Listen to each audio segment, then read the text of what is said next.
Hello dear students, हम BCom second year की book cost accounting का 4th चैप्टर सामग्री का मूल्यांकन एवं निर्गमन पढ़ रहे थे। लास्ट क्लास में हमने सामग्री निर्गमन की मूल्यांकन की प्रथम आगमन प्रथम निर्गमन विधि या first in first out method व अंतिम आगमन प्रथम निर्गमन विधि last in first out method के बारे में पढ़ा था। आज की क्लास में हम सामग्री निर्गमन की मूल्यांकन की नेक्स्ट विधि सर्वोच्च आना पहले जाना या highest in first out method, जिसे HIFO हिफो मेथड भी कहते हैं, तो हिफो विधि के बारे में पढ़ेंगे। जब निर्गमित सामग्री का मूल्य ज्ञात करने के लिए सर्वोच्च आगमन और प्रथम निर्गमन विधि या हिफो मेथड अपनाया जाता है, तब स्टोर में उपलब्ध सामग्रियों में जिस सामग्री का मूल्य अन्य सामग्री की तुलना में सबसे अधिक होता है, उस सामग्री का निर्गमन प्रोडक्शन डिपार्टमेंट को सबसे पहले किया जाता है और सर्वाधिक मूल्य वाली सामग्री का पूर्ण निर्गमन करने के बाद ही उससे कम मूल्य वाली सामग्री का निर्गमन किया जाता है। तो अब हम हिफो मेथड को समझने के लिए इलस्ट्रेशन नंबर 7 करते हैं। इलस्ट्रेशन में लिखा हुआ है कि निम्न सूचनाओं के आधार पर सर्वोच्च आना पहले जाना विधि के आधार पर सामग्री का निर्गमन दिखलाते हुए स्टोर खाता बनाइए और 1 फरवरी 2017 को सामग्री का शेष 1000 इकाइयाँ 2 रुपये प्रति इकाई की दर पर था। तो ये ओपनिंग बैलेंस है, वो है 1000 इकाइयाँ 2 रुपये पर यूनिट के हिसाब से। रिसिप्ट्स या प्राप्तियाँ दी हुई है कि किस दिनांक को कितनी इकाइयाँ किस रेट पर गोदाम में प्राप्त की गई है, या जो गोदाम में सामग्री प्राप्त या क्रय की गई है वो कितनी इकाइयों में और किस रेट पर प्राप्त हुई है। और इश्यूज दिया हुआ है कि जो ये इकाइयाँ गोदाम में प्राप्त हुई है, इन इकाइयों का निर्गमन किस दिनांक को वह कितनी यूनिट्स में किया गया है। तो हमें एग्जाम्पल में जो हम इकाइयाँ निर्गमित कर रहे हैं उसका निर्गमन मूल्य ज्ञात करना है, तो इसे हम सॉल्व करते हैं। तो सबसे पहले स्टोर लेजर अकाउंट बनाएंगे और स्टोर लेजर अकाउंट में 4 कॉलम बनते हैं। फर्स्ट कॉलम डेट का होता है, जिसमें रिसिप्ट्स व इशूज के लिए की डेट लिखी होती है। सेकंड कॉलम रिसिप्ट्स या प्राप्तियों का होता है कि इस कॉलम में गोदाम में जो सामग्री क्रय या प्राप्त की गई है वो लिखी जाती है। तो रिसिप्ट्स के भी 3 सब कॉलम होते हैं। फर्स्ट कॉलम क्वांटिटी का, जिसमें इकाइयाँ लिखी जाती है। सेकंड कॉलम रेट होता है कि जिसमें जो इकाइयाँ की दर दी हुई होती है वो इसमें आती है, और इन दोनों को मल्टीप्लाई करने पर जो टोटल होता है उसे अमाउंट के कॉलम में लिखेंगे। सेकंड कॉलम इशूज या निर्गमन का होता है, जिसमें गोदाम में प्राप्त सामग्रियों का जब प्रोडक्शन डिपार्टमेंट को निर्गमन किया जाता है तो वो कितनी इकाइयों में व किस रेट पर किया जाता है उसे इशूज के कॉलम में लिखते हैं। और लास्ट कॉलम या फोर्थ कॉलम बैलेंस का होता है, उसके भी 3 सब कॉलम होते हैं, क्वांटिटी, रेट व अमाउंट। तो बैलेंस के कॉलम में जितनी इकाइयाँ प्राप्त की गई है उसमें से निर्गमित करने के बाद में जो इकाइयाँ बचती है या जो सामग्री शेष रहती है उसे बैलेंस के कॉलम में शो करते हैं। तो सबसे पहले ओपनिंग बैलेंस लिखेंगे, जो 1 फरवरी 2017 को 1000 इकाइयाँ 2 रुपये पर यूनिट के हिसाब से थी। तो क्वांटिटी में लिख देंगे 1000 यूनिट और रेट है 2 रुपये पर यूनिट, अमाउंट में आ जाएगा 2000। अब जो नेक्स्ट डेट है वो है 2 फरवरी 2017 को 2000 यूनिट 2 रुपये 20 पैसे पर यूनिट के हिसाब से प्राप्त की गई। तो 1/2/17 के बाद में जो नेक्स्ट डेट आएगी वो है 2/2/17। क्वांटिटी में आ जाएगी 2000 यूनिट्स और रेट है 2 रुपये 20 पैसे पर यूनिट, और इन दोनों को मल्टीप्लाई करने पर जो टोटल होगा वो 4400 रुपये, जिसे अमाउंट के कॉलम में लिखेंगे। अब 2/2/17 को जो बैलेंस है वो है 1000 यूनिट, जो ओपनिंग बैलेंस था 2 रुपये वाली, और उसके बाद में 2000 यूनिट 2 रुपये 20 पैसे पर यूनिट के हिसाब से। तो इन दोनों का टोटल आता है वो है 6400, जिसे अमाउंट के कॉलम में लिखेंगे। तो 2/2/17 को 2000 यूनिट रिसिप्ट करने के बाद में जो नेक्स्ट डेट है वो है 4/2/17, जिसमें 1000 इकाइयाँ निर्गमित कर रहे हैं। तो डेट के कॉलम में लिखेंगे 4/2/17, और इशूज में क्वांटिटी में है 1000 यूनिट्स, और रेट में कैलकुलेट करनी है कि जो ये 1000 इकाइयाँ निर्गमित कर रहे हैं उसका मूल्य क्या होगा।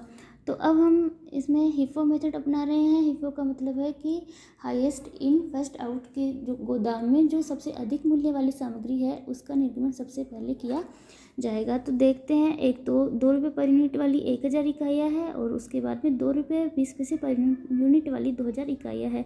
तो इन दोनों में जो हाईएस्ट वैल्यू है वो 2 रुपये 20 पैसे पर यूनिट वाली है।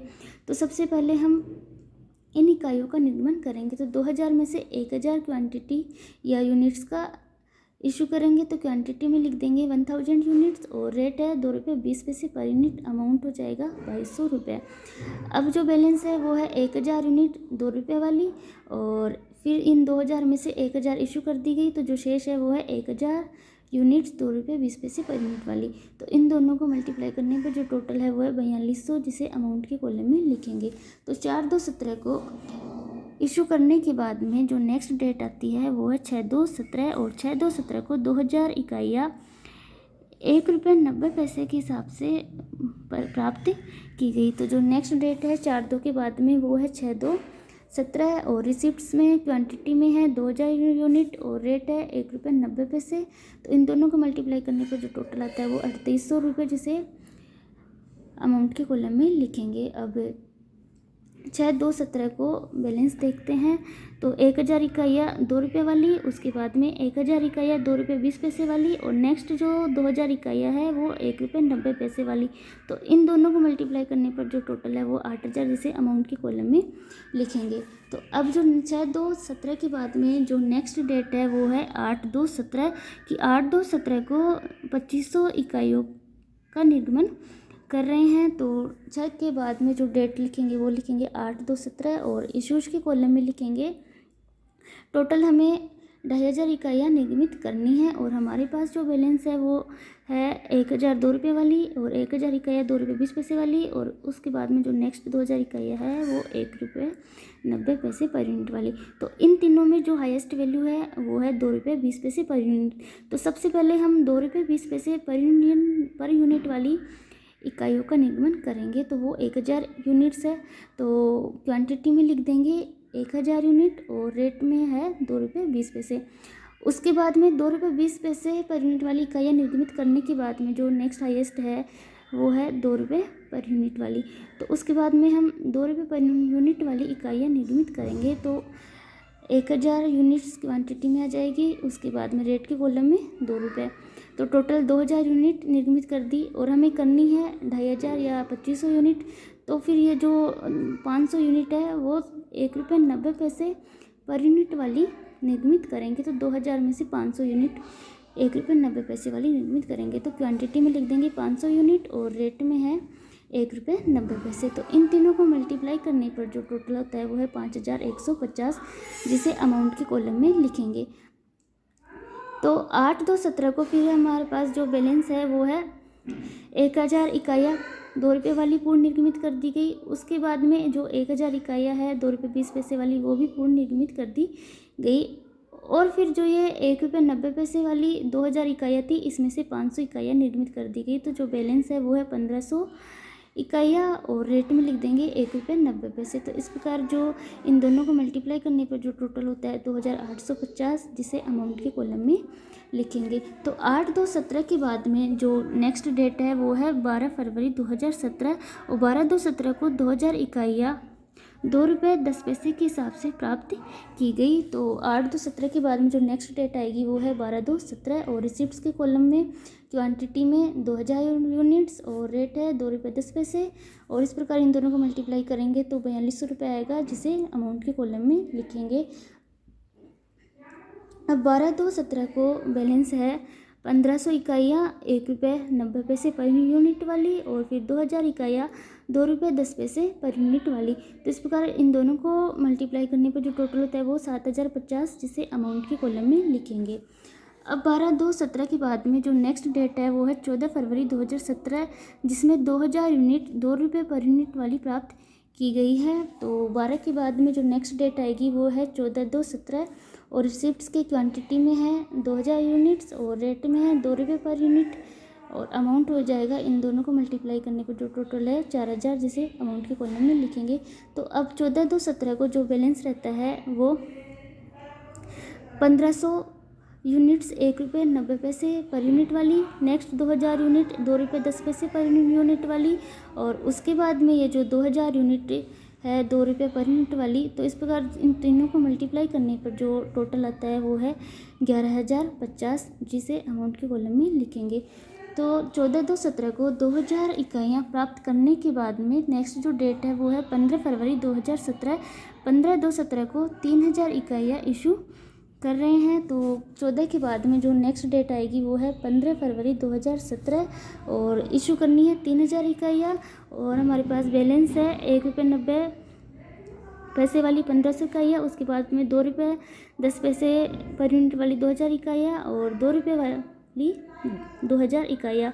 तो सबसे पहले इन तीनों में जो हाईएस्ट वैल्यू है वो है 2 रुपये 10 पैसे। तो सबसे पहले 2 रुपये 10 पैसे पर यूनिट वाली 2000 इकाइयाँ निर्मित की जाएगी। तो क्वांटिटी में लिख देंगे 2000 इकाइयाँ और रेट आ जाएगी 2 रुपये 10 पैसे। उसके बाद में जो 1000 इकाइयाँ निर्मित करेंगे वो नेक्स्ट हाईएस्ट वैल्यू है 2 रुपये पर यूनिट वाली। तो जो 2000 में से 1000 यूनिट 2 रुपये पर यूनिट वाली निर्मित करेंगे। तो क्वांटिटी में 2000 यूनिट 2 रुपये 10 पैसे वाली। उसके बाद में नेक्स्ट 1000 यूनिट 2 रुपये वाली। तो इस प्रकार इन दोनों को मल्टीप्लाई करने पर जो टोटल होता है वो है 6200। अब 15/2/17 को जो बैलेंस रहता है वो 1500 यूनिट 1 रुपये 90 पैसे पर यूनिट वाली।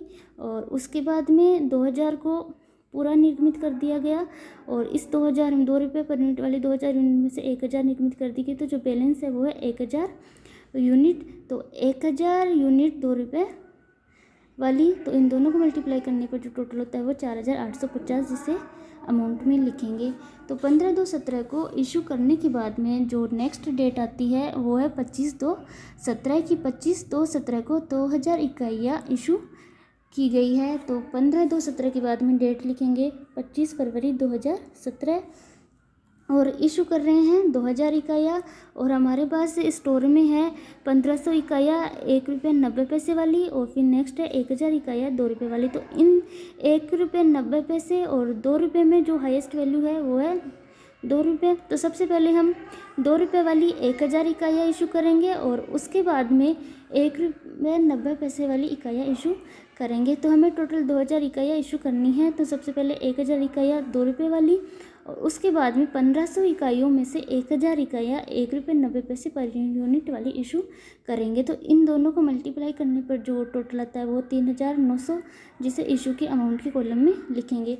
तो 25 फरवरी 2017 को जो बैलेंस रहता है वो है 1000 इकाइयाँ तो पूरी निर्मित कर दी गई। और अब जो ये 1500 इकाइयाँ 1 रुपये 90 पैसे वाली थी जिसमें से 1000 इकाइयाँ निर्मित कर दी गई। तो जो बैलेंस है वो है 500 इकाइयाँ। तो क्वांटिटी में आएगी 500 यूनिट्स और रेट में लिख देंगे 1 रुपये 90 पैसे।